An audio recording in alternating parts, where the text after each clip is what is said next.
Hi అండి, నేను మీ doctor Jyotsna, consultant gynaecologist, laparoscopic surgeon, specialist in cosmetic gynaecology. ఇప్పుడు మనకు ఒక పేషెంట్ వచ్చిన్నారు. తను 30-year-old ఫీమేల్. రిపీటెడ్గా వెజనల్ ఇన్ఫెక్షన్స్ వస్తున్నాయి అని చెప్పి మన దగ్గరకు వచ్చారు.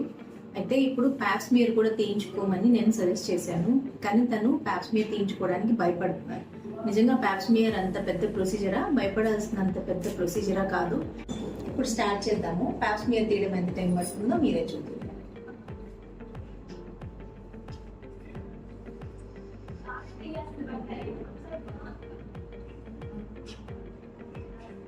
టీగా పెట్టాము, అయిపోయింది. ఓకే, అయిపోయిందండి ప్యాప్స్మియర్ తీయడం. That's all. అంత పెయిన్లెస్ ప్రొసీజర్, సింపుల్ ప్రొసీజర్. చూసారు కదండి, ప్యాప్స్మియర్ అంత సింపుల్ ప్రొసీజర్.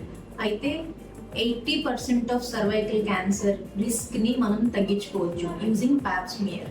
అంత సింపుల్ స్క్రీనింగ్ ప్రొసీజర్ అది. అయితే ఇది ఎవరు చేయించుకోవాలి?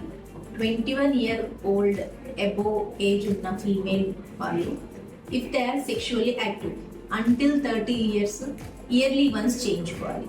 ఒకవేళ 3 consecutive ప్యాప్స్మియర్స్ నెగిటివ్ వస్తే 30 years అబోవ్ వాళ్ళు 3 yearsకి ఒకసారి చేయించుకుంటే సరిపోతుంది. ఒకవేళ 65 to 70-year-old వాళ్ళు ఉంటే పాస్ట్ 10 yearsలో 3 consecutive ప్యాప్స్మియర్స్ నెగిటివ్ ఉంటే ఇంకా చేయించుకోవడం ఆపేసేయచ్చు. ఇప్పుడు పేషెంట్స్ని మనము లో రిస్క్, హై రిస్క్ అని కేటగరైజ్ చేస్తాం. లో రిస్క్ వాళ్ళు ఎవరు అంటే ప్యాప్స్మియర్ అంత అవసరం ఏం లేని వాళ్ళు ఎవరు అంటే సెక్షువల్లీ ఇన్యాక్టివ్ ఫీమేల్, పోస్ట్ హిస్టరెక్టమైజ్డ్ అంటే గర్భసంచి ఆపరేషన్ అయిన వాళ్ళు, ఇంకా 65 to 70-year-old వాళ్ళు past 10 yearsలో previous 3 consecutive Pap smears negative ఉన్న వాళ్ళు లో రిస్క్ కింద కేటగరైజ్ చేస్తాం. మరి హై రిస్క్ వాళ్ళు ఎవరు?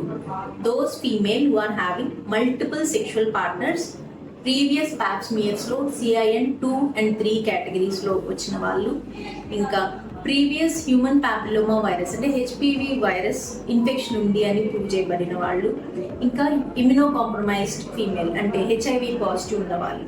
వీళ్ళని మేము హై రిస్క్ కేటగిరీ కింద తీసుకుంటాం.